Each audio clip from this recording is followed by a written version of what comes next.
Over 2,500 years old, the city of Athens is today home to more than 4 million people, over a third of Greece's population. Even now, the city's glorious past looms large in the shape of the mighty Acropolis that dominates nearly every view. The Agora, or market, was the meeting place of the ancient Athenians. Parts of it still dominate the old center. There would have been rows of expensive shops, metalworks, temples, and administrative and political headquarters. Even Socrates and St. Paul espoused their beliefs to the assembled crowds. Aside from Athens' ancient sites, it's worth taking time to explore some of the city's neighborhoods, especially the 19th century quarter Plaka with its mix of Turkish, neoclassical, and Greek island architecture. It's a great place for dining at one of the romantic, touristy tavernas tucked away in the narrow alleyways. But if you don't fancy a romantic tete-a-tete, then one of the tastiest and cheapest places to eat is here in Monasteraki Square, where Slovakia is king. Traditionally in the Greek diet, and even up to a few decades ago, meat was a luxury reserved for feast days and celebrations.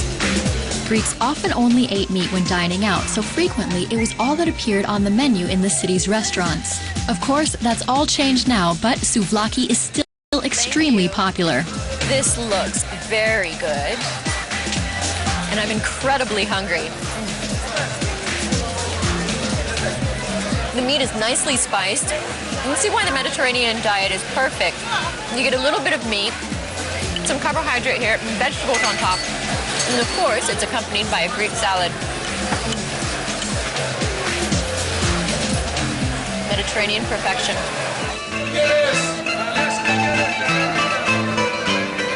Today, just as in ancient times, Athens' Central Market is a hub of activity. It's still where many of the city's inhabitants do their food shopping. Renowned food journalist and cookbook author Aglaia Kermetsi has offered to show me around. You know that eggplants are not indigenous to the Mediterranean. Where did they come from? They come from India, and they were brought by the Arabs. Peppers come from the New World. Beans are also from the New World. Beans are wonderful, and we like very much to eat green beans in Greece. Tomatoes are so important for the Mediterranean diet, and you find them all around the Mediterranean. And in Greece, you think that, oh my God, the Greek cooking, how did it exist without tomatoes? Right. Guess what? They only become part of the Mediterranean table in the beginning of the 20th century. So these are from the New World. These are from the New World. We've seen all of these vegetables that weren't originally from here. What originally really is from Greece? There are a lot of things that are from Greece, but I will show you the most unlikely one. Here we have fresh coriander, and it was taken to India by Alexander the Great. We don't actually see this in Greek cuisine nowadays, do we? Not a lot, but in ancient Greek cuisine, it was specifically used, and they were specifically speaking about dried, the seeds, and fresh coriander. Olives. Oh, olives, yes. So is there a difference between the green and the black? The green olives are just picked earlier, before maturing, before letting them to ripen on the trees. I've got to try this. Yes, these are fresh and they are slightly bitter. Greeks very much like the slightly bitter taste.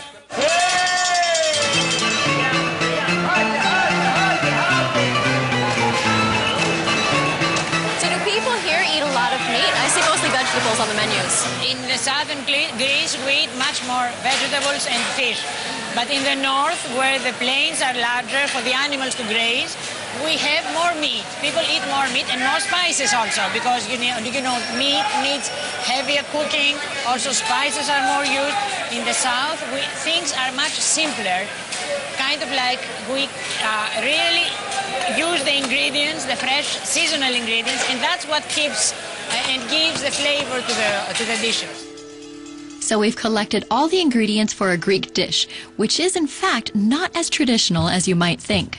Today we're making the moussaka, the most famous Greek dish, and think about it as a casserole with vegetables. So we're going to first slice some eggplants or aubergines.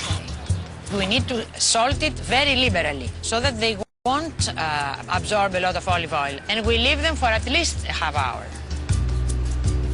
Aglaia then takes some peeled potatoes, cuts them into slices, half fries them in olive oil, and then layers the slices into a baking dish. We need to do the second layer, which is the eggplants. See how they have become now? See how they are? Very soft. Oh, they've released a lot of water. Exactly, and they are completely soft now. Moussaka is not like a traditional dish. It's an urban dish which was invented by a Greek chef called Nicholas Tselamendes in 1920. And he was basing it on an old Arab recipe that had just eggplant slices with some sauce. He added the meat and also the bechamel sauce, which he loved to add to everything. On top of the layer of eggplants, Aglaia repeats the same process with green peppers. So now that we have layered the vegetables and we have the onions sautéed, we are going to add the minced meat. And so this is the beef and the pork mixed together. Exactly. So now the meat is almost okay, no pink anymore. So we can add a little bit of wine, a splash of red wine, and let it cook a little bit at high heat. We will add some cinnamon. In Greece, we always use cinnamon in the sauces, especially the tomato sauces. Oh, and it smells beautiful now, too. Well, that's how we want the moussaka to smell. Next, Aglaia adds some Mediterranean Aleppo peppers, which are not as hot as their American cousins, but give the dish a slightly smoky taste. I'm going to show you how we do the tomatoes. We just grate them on the grater, and then at the end, you know, you end up with the skin. Aglaia then adds the tomatoes to the meat, a handful of currants to give it a sweet taste, a spoonful of salt for seasoning, and cooks the meat for a further few minutes. Next, she pours the minced meat onto the layered vegetables. I'm making a bechamel sauce, but instead of using butter as everybody's using, I'm going to use olive oil. To the oil, I'm going to add the flour, and I'm going to stir it until it bubbles. I'm going to add about 2 cups of milk. Now that it's thickened, I'm going to add the yogurt. The tangy flavor of the yogurt adds a lot to the rest of the ingredients of the moussaka. Aglaia's take on the bechamel sauce means adding a generous helping of grated cheese with a pinch of pepper. The white sauce is liberally spread over the meat and vegetables, and then the whole lot is baked in the oven for about an hour. So here it is, Angela, the moussaka finally baked. Oh, this looks absolutely wonderful. I can taste the Aleppo peppers. You know, your healthy version tastes just as sinful as any other moussaka. How fabulous to have moussaka here on your rooftop like this.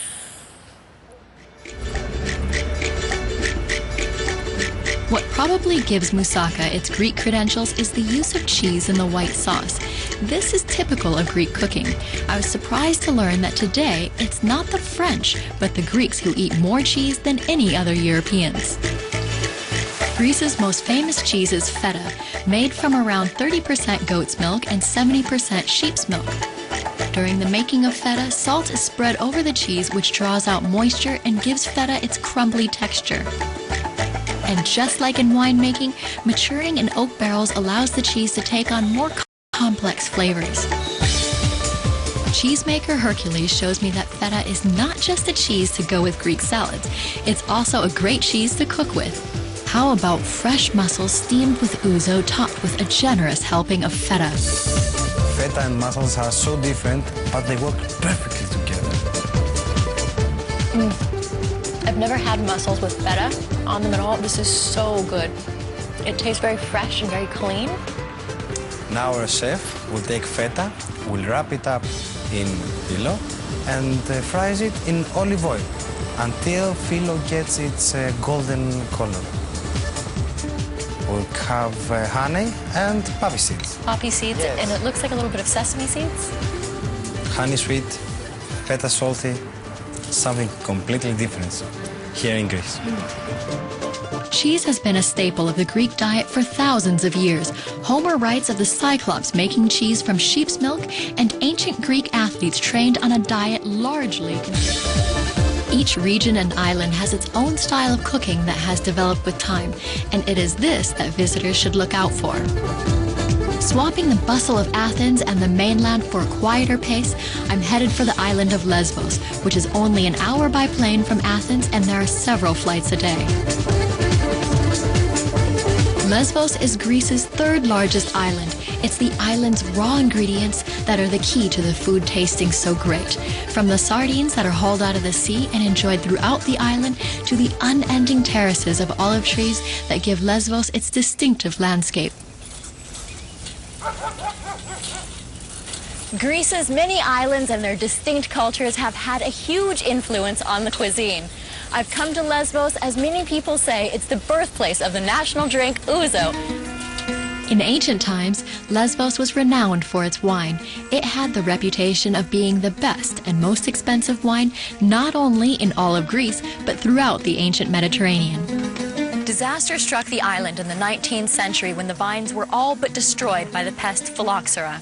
But today, it's olive groves that dominate the landscape. But ever resourceful, the islanders turned towards producing another form of alcohol, ouzo. Although ouzo is now produced in various regions of Greece, the original and most famous brands come from Plomari in Lesbos. The key ingredient in Greece's national drink is aniseed, which thrives on the island's arid hillsides. Along with a secret blend of other herbs and spices such as fennel, coriander, cardamom, and mastic, aniseed is added to pure alcohol and distilled 3 times to create ouzo's distinctive and refreshing flavor. Lesbos is particularly renowned for its fishing. Like many of the Greek islands, when the land couldn't provide, the islanders looked to the sea for sustenance. Fishing is still an important part of Lesbos's economy. On the northeast tip of the island is Lesbos's prettiest fishing village, Molivos. A dozen families still own boats that fish the local waters daily for the best catch, which is then supplied to the local tavernas and restaurants. So it looks like we've got some great stuff here. We have this freshly caught squid. Oof, look at this guy.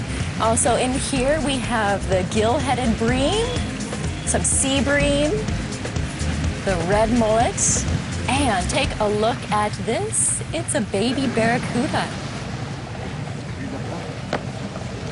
Yasu. Καλώς την. Ah, you must be Teo. Yes, are you Angela? Yes. Welcome. I hear you're a great octopus catcher. Thank you very much. We'll go fishing now. You want to come with us? Come on. Come. Teo Cosmetos has been catching octopus in these waters since he was 7 years old. He has channeled his passion for the sea into running a seafood restaurant on the harbor front. So tell me more about fishing here in Molivos. There's lots of fish around here in the area. There's lots of fish outside here, lots of octopus. And if you go further back inside, there's more fish there. The fishermen, they have good catch every day and they can support the whole island.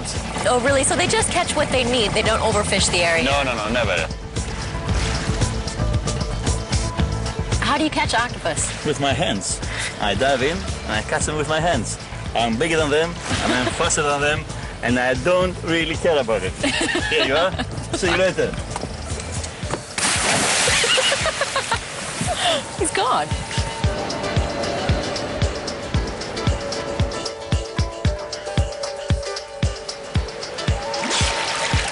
Hey, here you are. I got some for you. Catch. Oh my goodness! Oh! Should I put it in something? You hold that and I'm going to catch another one. Okay? Can you hear that noise of the suckers? Hey, I got another one for you. Really? That was quick. Here you are.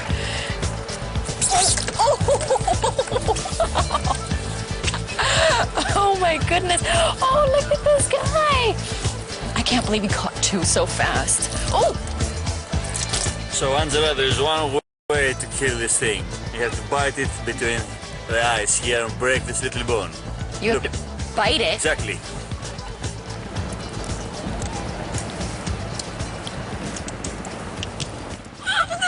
That's it? Now you're gonna do it. There you are, Angela. Here's where you have to bite. But look at him. Look at the color. He looks so angry. Come on. No. Okay, Come on, here. Come on. There you are. Hard. That's it. It's gone. Finish. Yes. I don't think I cracked. He's still alive Look, he's and dead. in pain. Finish.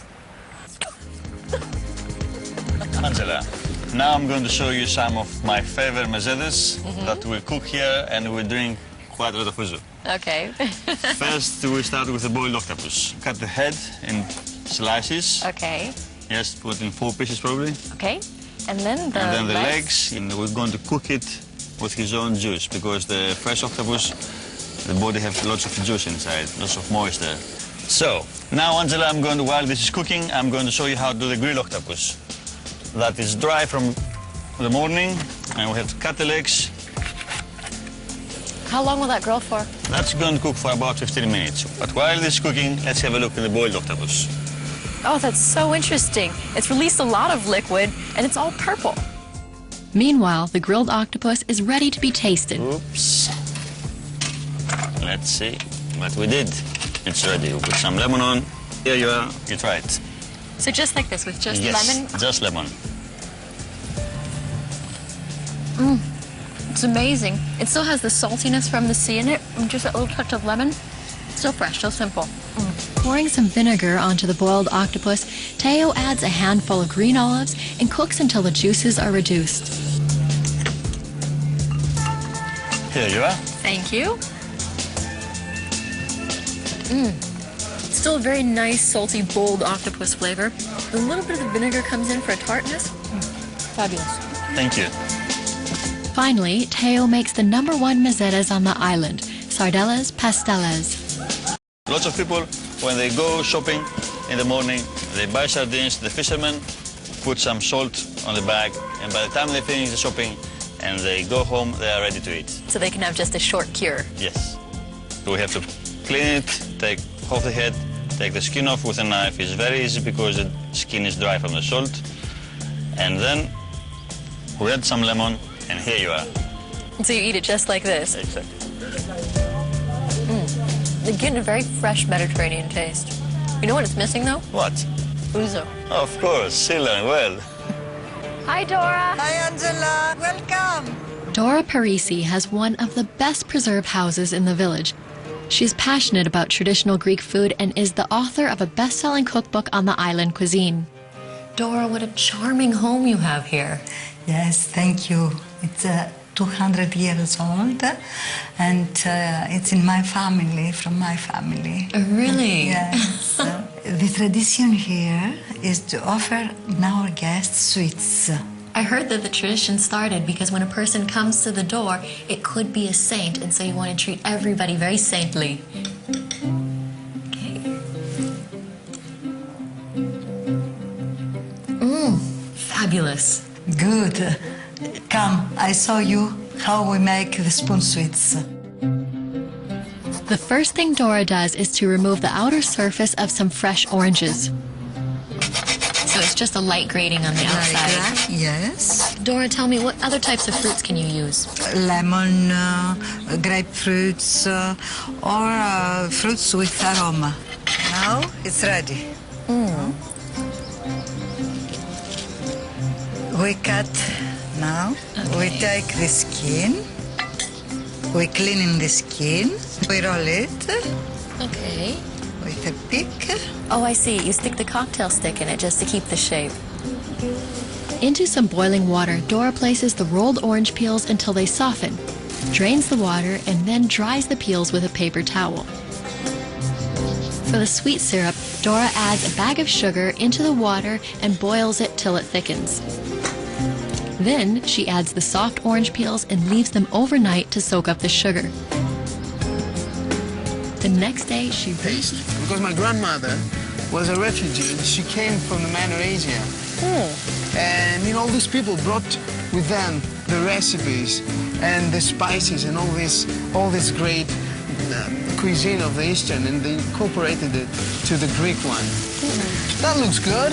We need to add half a carrot now, finely chopped. Can you do that for me? Sure, I'll do that. Okay. Put them in, put them in. To the onions and carrots, FT adds a handful of pine nuts, half a kilogram of minced beef, stirring until the beef loses its red color and turns brown. He mixes a tablespoon of concentrated tomato puree into the fresh tomato sauce, pours it into the mixture, adds salt and pepper for seasoning, a spoonful of brown sugar, some cinnamon sticks, and stirs well. And for that Eastern touch, he adds some dried raisins. Last thing to add in is the rice. You know, in most places in Greece, they make this recipe just with rice. I do it with meat because this is the way my grandmother did. Water. We turn the heat down and we let it cook for about 5 minutes. The mix is ready and I'm gonna add some fresh parsley. Turn the heat off and let you do the filling. Okay. While I'm adding the final and most important ingredient, music. Food music that makes the food taste better. Okay. Fill it up, fill it up, fill it up. Fill it up with filling. Put everything inside. Fill it up with filling. Relax and take your time. Fill it up, fill it up. Once the vegetables are filled, FT throws some chopped potatoes into the dish, adds a dash of water to avoid sticking, places the baking dish into the oven, and cooks the stuffed vegetables for an hour. It's ready, let's try it out. Okay. You know, you can fill up other kind of vegetables, eggplants, zucchini, you can even fill up dry fruit, prunes and apricots. I've Really? seen that as well, yes. So. The flavors are so wonderful together. The way the raisin and the pine nuts work for the cumin. And the spices, yeah? Oh, great. My grandma would be proud of me.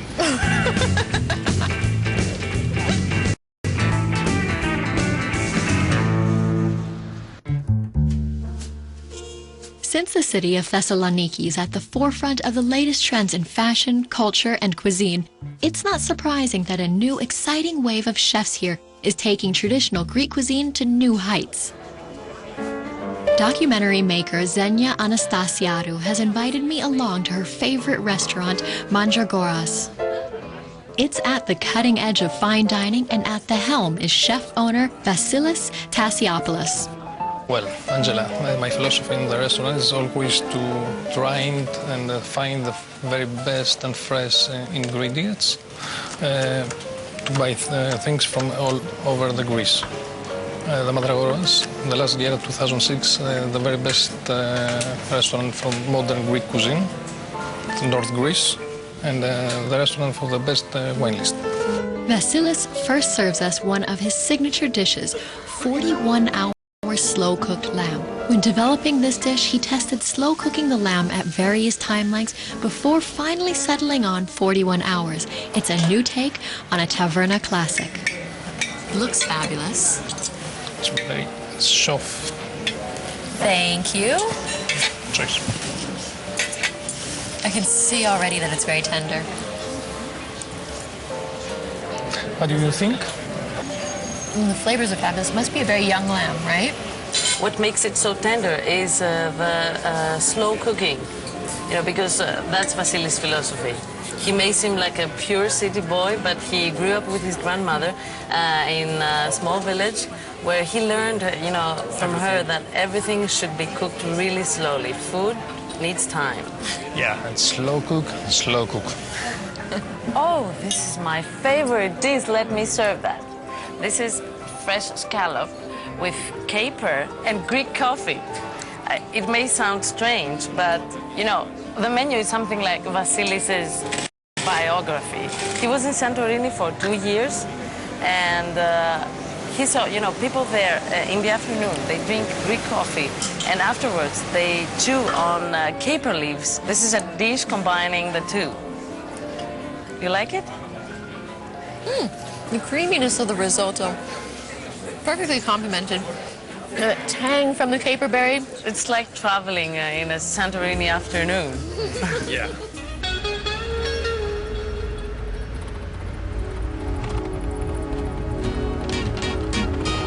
Leaving behind the urban cool of Thessaloniki, I head to my final destination, one of Greece's most southerly islands, Crete. Blessed by a particularly favorable climate and fertile lands, Cretans have always enjoyed an abundance of food. Often referred to as the breadbasket of Greece, Cretan cuisine is known as being one of the healthiest diets in the world. Crete's most important crop is olives, and thousands of acres of Crete's fertile land have been converted into olive groves. Olive oil is undoubtedly the most characteristic ingredient of Cretan cooking, and its health-giving properties are well documented. I'm in the northwest of Crete in a sleepy little village called Vouvez, where the locals claim they have one of the oldest olive trees in the world. This baby's 3,000 years old and it's still bearing fruit. Branches of this tree were sent to the Olympic Committee, sending to the world a message of peace. George and Christina Dimitriadis are owners of a small olive grove in the heart of Astragas, where they produce one of the finest organic olive oils on the island.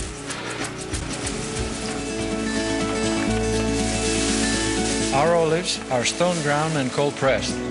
We don't add any water or apply any heat, so the nutrients and aromatic properties of the organic extra virgin olive oil remain intact. It's 4 times more expensive to produce, but the antioxidants are retained in the oil. We call it liquid gold. It not only makes the food taste great, but it's very good for you. It reduces cholesterol and prevents coronary heart disease.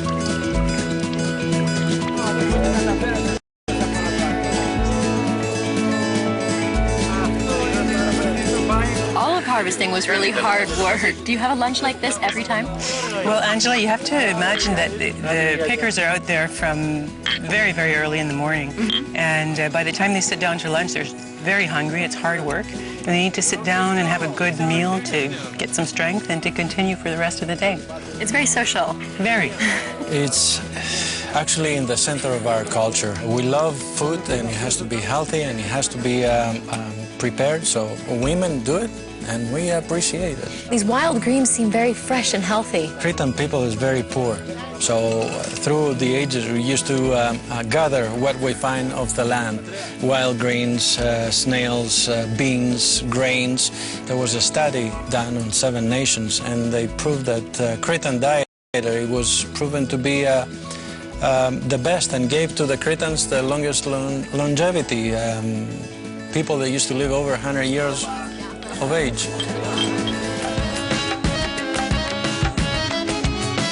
Men congregating in cafes after their siesta, shepherds with their flocks are all common sights here.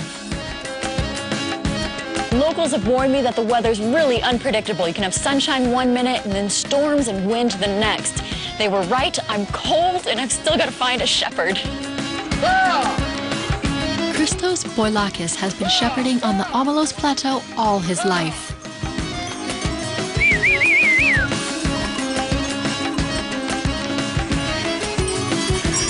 Hello, Angela. Hi, Christos. How are you? Welcome. Thank you. There's so many sheep here. Yeah, it's a good time for me to feed my sheep. You're going to feed them? Can I come in? Of course. Thank you.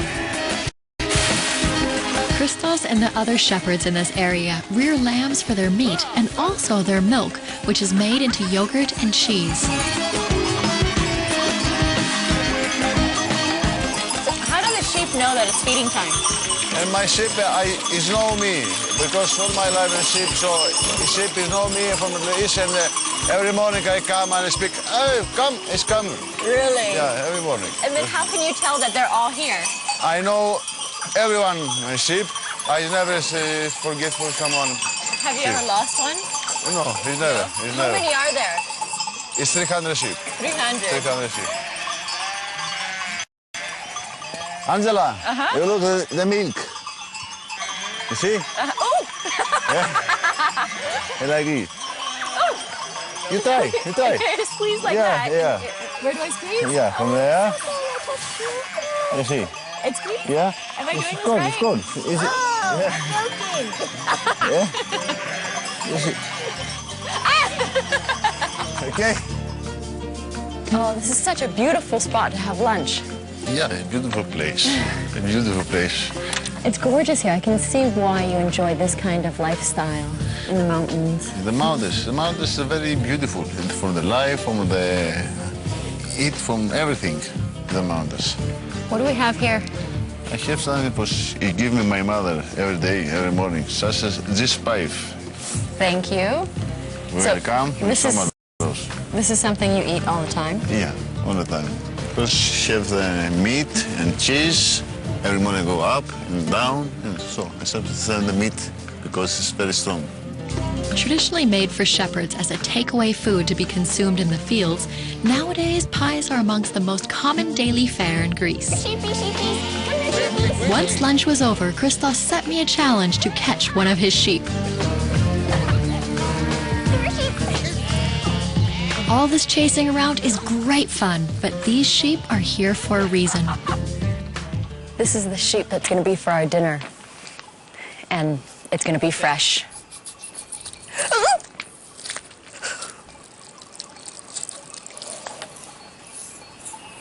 Now I'm in the hole.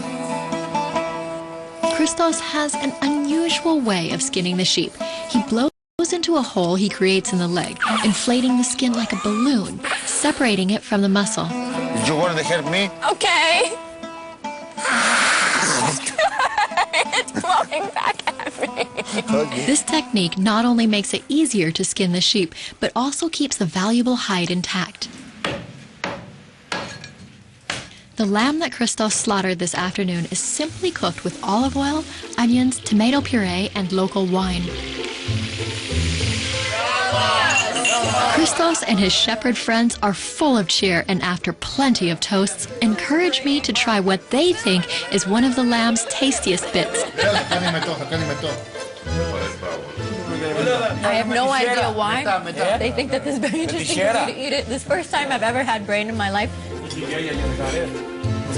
This is very strong wine. It's so strong. You can eat that. Do you eat the whole thing? Oh no, I'm going to eat the eyeball. Are you sure? I ate the whole thing. You can see these guys don't let anything go to waste. Everything from the sheep gets eaten.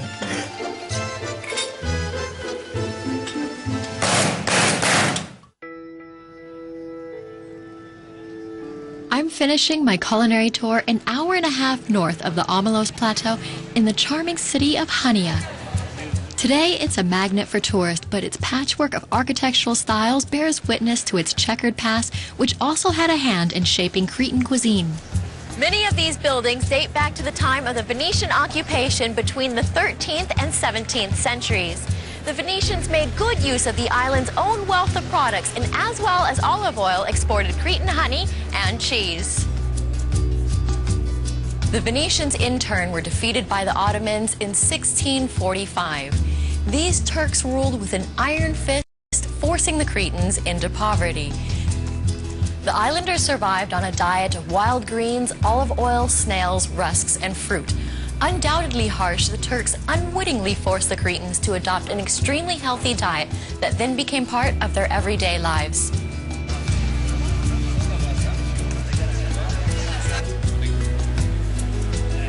Hania's harborfront today is buzzing with tourists dining at its many restaurants, enjoying delicious Cretan food. Today, I'm going to prepare a classic Greek dish, a rabbit stafado. You can see the island's Turkish influence coming through in the ingredients they use.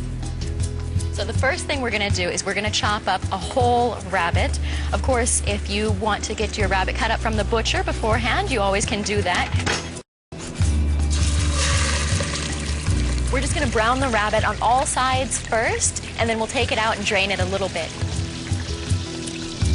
Next, we're just going to add about a teaspoon of tomato puree, and we're going to add it to the hot olive oil and stir it just a little bit so it starts to release its own natural sugars.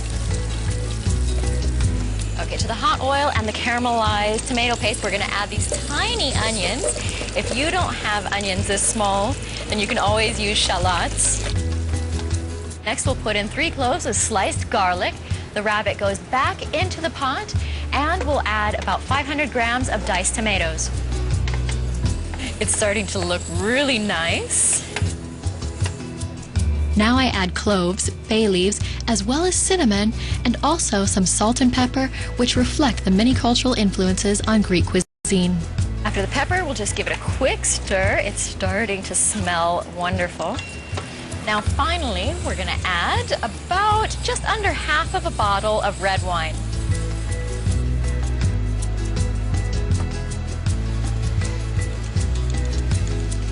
The Stefato has been braising on the stove for about an hour, and what we're going to find in here is that the liquid is thickened. That looks good now. Let's go ahead and give it a try. The rabbit has become very nice and tender. And taste the cinnamon and the clove coming through. Not bad. Wild rabbit from the land, herbs and spices from the east, tomatoes from the New World, and wine from right here in the Mediterranean. Rabbit Stefato is a quintessential Greek dish reflecting the numerous cultures that have influenced Greek cuisine throughout the ages. Traveling around Greece, I've learned why Greek cuisine has been called the perfect Mediterranean diet and the epitome of healthy eating and living. The land and sun provide for the people, giving them the freshest produce. But in all honesty, it's the people I like.